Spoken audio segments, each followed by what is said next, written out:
A paz do Senhor Jesus a você que sempre nos acompanha. E hoje eu convido você, vem meditar na palavra do Senhor conosco neste canal que é único e exclusivamente do Senhor nosso Deus. É o momento em que nós abrimos o nosso coração e paramos para adorar ao Senhor de forma online. Se você também tem esse desejo de adorar, então vem com a gente que você está no lugar certo. Vamos orar?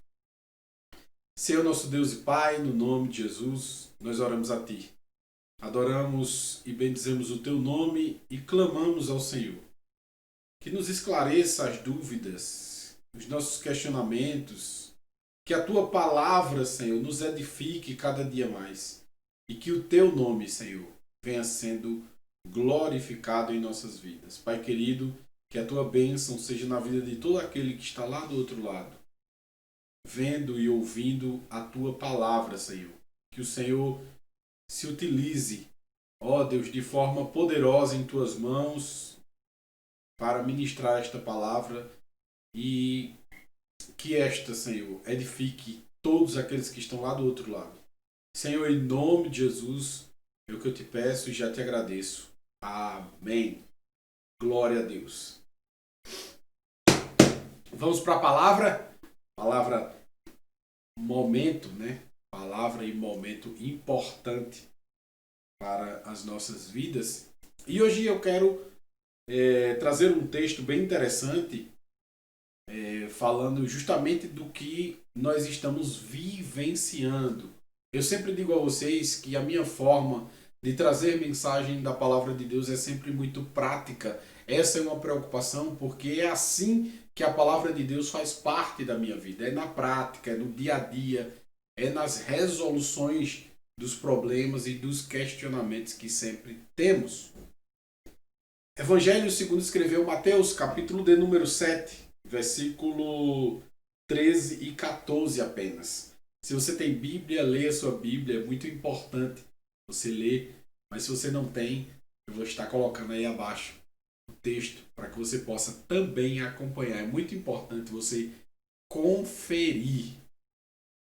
Diz assim a palavra do Senhor: entrai pela porta estreita, porque larga é a porta e espaçoso o caminho que conduz à perdição, e muitos são os que entram por ela. E porque estreita é a porta e apertado o caminho que leva à vida, e poucos há que a encontrem. Glória a Deus. Amados, nós estamos diante de um evangelho que foi escrito em particular para judeus. Um evangelho em que se encarrega de mostrar muitas coisas práticas que Jesus cumpriu a lei de forma plena, na íntegra daquilo que um judeu autêntico cumpriria. E neste caso em particular, nós estamos falando de um ensino que Jesus estava trazendo num monte chamado de Bem-aventuranças. Alguns denominam de Monte Tabor. E nesse contexto, Jesus está falando acerca da vida prática. Ele estava falando acerca de como nós nos portamos diante da sociedade, diante da política, diante dos amigos, diante de tantas e tantas coisas práticas do dia a dia. Veja que Jesus ele fala e ele menciona de caminho. E nesse sentido, ele também mostra, ele expressa claramente a questão de que haveria uma escolha, haveria uma procura, haveria uma busca para esse determinado caminho. E ele começa justamente descrevendo o caminho mais largo. E esse caminho largo, ele relaciona justamente a grande maioria, a massa. E quando a gente fala de massa, é a maioria das pessoas, sim, Infelizmente, essa é a realidade. E esse contexto bíblico em particular não muda absolutamente nada na história. Se você for pensar se a maioria vai para o céu ou para o inferno, certamente você vai chegar numa conclusão em que a maioria vai para o inferno. E é porque Deus é ruim? Não.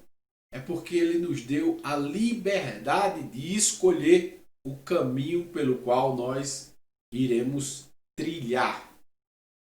E aí eu trago alguns exemplos para que você compreenda muito bem que aquilo que eu falo nesse exato momento, baseado na palavra, se refere não apenas a esse contexto, mas a todo um contexto bíblico. Se nós formos lá para o Gênesis em particular, Deus viu que a humanidade estava fazendo tanto mal que disse assim: olha, eu vou diminuir isso, eu vou acabar com isso agora, porque eu já não suporto mais tanta corrupção, tanta safadeza, tanta coisa errada que tem no meio desse povo.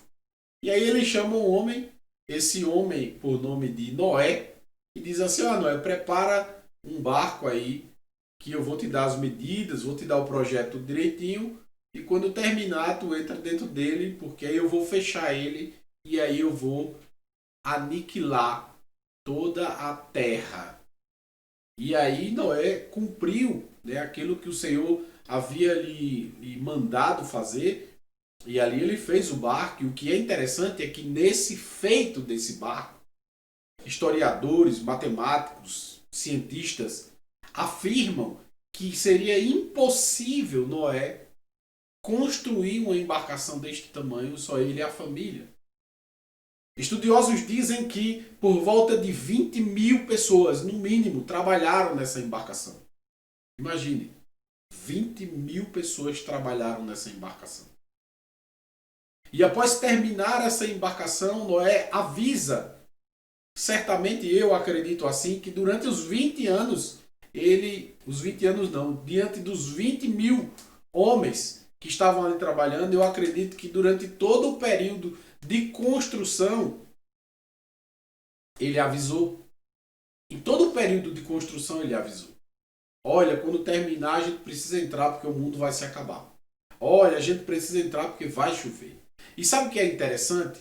É que para aquela época, chover era algo anormal, porque naquele período, Deus ele fazia com que as plantas fossem regadas de baixo para cima, apenas com o vapor da água que vinha do subsolo.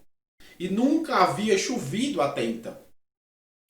E é justamente uma das coisas que fazem com que o ser humano muitas vezes não acredite, porque no que Noé estava avisando, o que Noé estava dizendo, era algo incomum, era algo que não existia. Mas ele estava avisando. E aí, quando termina, Noé entra dentro da embarcação, ele fecha a porta por dentro, e a palavra do Senhor diz que o Senhor fecha por fora. E aí eu entendo que nesse contexto do Senhor fechar por fora, é justamente porque se Noé visse as pessoas morrendo, visse as pessoas se afogando, ele ia tentar abrir essa porta e salvar, e ia terminar morrendo também. Então, para zelo da vida de Noé, que foi obediente, de sua família, Deus também lacrou por fora. E aí você pode me perguntar: mas pastor, o que é que isso tem a ver com os dias atuais? O que é que isso tem a ver com a vida prática? Então, nós estamos hoje construindo uma grande embarcação, e aí agora de forma fictícia, né? de forma ilusória, porque essa embarcação é espiritual. Essa embarcação não é física. E aí, que embarcação é essa? O nosso barco hoje é Jesus. Esse é o barco que irá nos salvar, que irá nos livrar do pior que há por vir. E aí tem um acontecimento bem interessante, que só aqueles que estiverem dentro dessa embarcação, que aí eu trago embarcação nesse sentido como alusão à pessoa de Jesus, né? Como o texto fala da arca de Noé, nós também podemos falar que a nossa arca hoje é Jesus. Quem entrar nessa arca quando chegar aquele dia, certamente vai estar salvo, vai estar seguro na presença de Deus. E aí, como Jesus é a nossa embarcação, nós justamente mencionamos essa parte desses homens que trabalharam arduamente para construir essa gigantesca embarcação. Para vocês terem ideia, a Arca de Noé foi tão grande, que o homem só conseguiu trazer algo do tamanho dela no Titanic, poucos anos atrás. Imagine, durante toda a história de Noé até agora, só o Titanic foi semelhante à Arca de Noé. Veja que coisa interessante. E aí depois do Titanic, lógico, aí vieram embarcações ainda maiores, enfim. Mas veja o tempo para alcançar esta dimensão de embarcação. E o que é interessante nisso é justamente de demonstrar esses trabalhadores que trabalharam arduamente para construir uma embarcação gigantesca, mas que infelizmente não entraram nela. Assim também estamos nos dias atuais. Inúmeras pessoas trabalhando nessa embarcação. Muitas pessoas se denominando cristãs, muitas pessoas se dizendo crentes, muitas pessoas se dizendo servos de Deus. Mas o grande problema está na escolha do caminho. As pessoas não levam muito a sério o aprendizado bíblico, a prática bíblica diária. E aí talvez você seja do time que diz, não, porque Deus é quem escolhe. Não é Deus que escolhe. E aí, baseado no próprio texto, Jesus está dizendo que espaçoso é o caminho em que conduz. Ele está dizendo que os que se perdem nesse caminho são os que escolhem andar por ele. E aí você pensa que é só esse texto? Nós podemos pegar um outro exemplo, capítulo 3 do Evangelho segundo escreveu João. Jesus falando a Nicodemos, ele disse, olha, aqueles que querem estar na luz, anda com a luz, anda como a luz diz para andar. Mas aqueles que se afastam da luz é porque não querem que as suas más obras sejam reveladas. Eles preferem andar nas trevas. E é justamente o mesmo fato que Jesus está falando. Ele está dizendo, olha, Deus amou o mundo de tal maneira que deu seu Filho unigênito para todo aquele que nele crê não pereça, mas tenha vida eterna. Deus deu a oportunidade a todo mundo. Jesus próprio disse isso. Mas ele colocou uma vírgula e disse assim, aqueles que creem já estão salvos. E os que não creem já estão condenados. Essa vírgula faz uma diferença assim fora do normal, porque muitos querem colocar em Deus a capacidade de ser salvo ou não. E o que é interessante de mencionar nesse contexto é que a vontade de Deus é que todos sejam salvos e que conheçam plenamente a sua glória. Essa é a vontade de Deus. Então, se a vontade de Deus que todos conheçam, que todos sejam salvos, logo todos deveriam ser salvos. Mas o problema é que Deus fez uma regra, ele fez uma norma, ele fez uma diretriz em que ele próprio obedece aquilo que ele criou. Que é justamente o que Jesus disse, aquele que crê já está salvo, o que não crê já está condenado, ponto. Então veja que tudo o que diz respeito à salvação, diz respeito a conhecer quem pode salvar e acreditar na sua capacidade de salvar. E a partir do momento que eu creio que Jesus ele salva e que eu aceito que ele me salvou, logo eu me torno um servo dele. E aí, por que eu me torno um servo dele? É porque eu também me torno co-herdeiro da sua glória. Eu me torno filho de Deus. através de Jesus. E nós sabemos que toda casa tem uma regra. Toda casa tem uma norma. E a de Deus não seria diferente. E é justamente por este motivo que Jesus disse no texto que larga é a porta, espaçoso é o caminho que leva à perdição. E por que é larga? E por que é estreita? É porque passa de qualquer jeito. Passa de qualquer forma, de qualquer maneira que se passa nessa estrada, nessa porta larga. Então devemos levar em consideração que não é a maioria que vai para o céu. Infelizmente não é a maioria. E aí também devemos levar em consideração que são as nossas escolhas que diz respeito ao que realmente cremos. É a nossa prática diária que diz se realmente cremos ou não. É a escolha do caminho em que estamos trilhando para as nossas vidas que diz se realmente cremos ou não. Ficou preocupado com isso? Mas tem calma.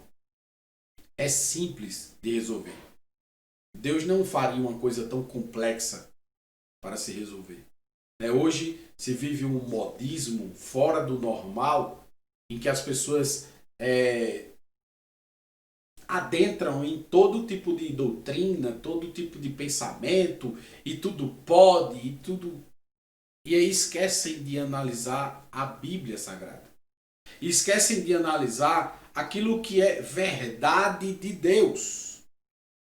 E aí termina que os modismos vão envolvendo as pessoas, porque nós estamos diante de um tempo de influenciadores. E aí a pergunta é, será que os maiores influenciadores são influenciadores para o reino de Deus? Ou são influenciadores para si próprios? Ou são facilitadores da vida? Porque a vida, para quem escolhe estar com Deus, o próprio Senhor Jesus disse, olha, apertada é a porta e estreito é o caminho que conduz à vida eterna. Vou repetir, apertada é a porta e estreito é o caminho que conduz à vida. Dá para você compreender que os caminhos são diferentes? Um é largo, o outro é estreito. Uma porta é larga, outra porta é estreita. E aí, levando em consideração a linguagem utilizada por Jesus, pense, numa porta larga você passa com um monte de coisa. Mas e numa porta estreita? Só passa você.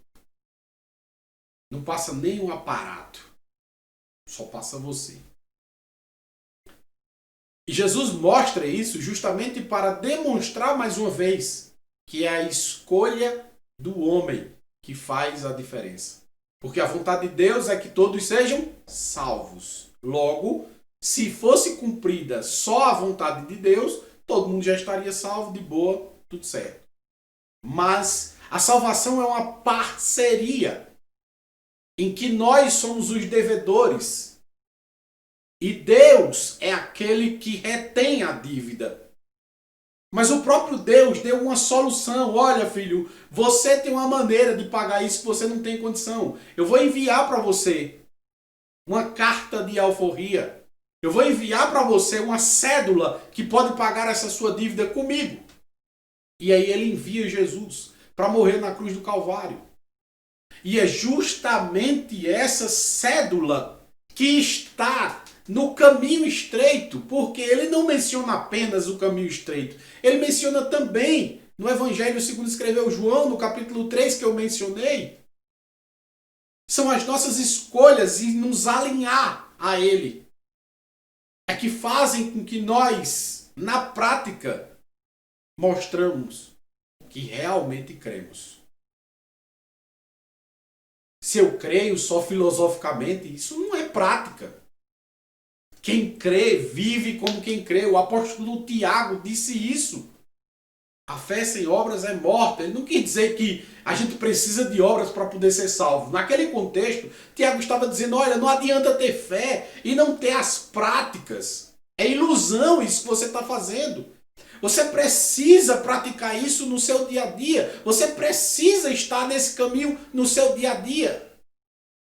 Para que realmente, por completo, você seja um crente. E quando eu digo um crente, não é um evangélico. Porque não só são os evangélicos que serão salvos. São todos aqueles que crê no nome de Jesus e seguir o seu caminho conforme a sua palavra. Então, neste domingo, eu quero convidar você, vem para o caminho estreito, vem para a porta apertada, porque Deus me colocou hoje aqui na tua frente para dizer, filho, eu quero te salvar, eu quero me encontrar contigo nos céus, eu quero te dar vida eterna junto comigo. Por isso sai do caminho aperto, do caminho largo, sai da porta larga, que a manada vai. Sai desse caminho e vem para o de Jesus. Porque a porta é apertada e o caminho é estreito. Vem para Jesus. Vem para Jesus. Glória a Deus. Jesus te abençoe neste finalzinho de domingo. Que te dê um ótimo começo de semana. E que não esqueça, esteja sempre com Jesus.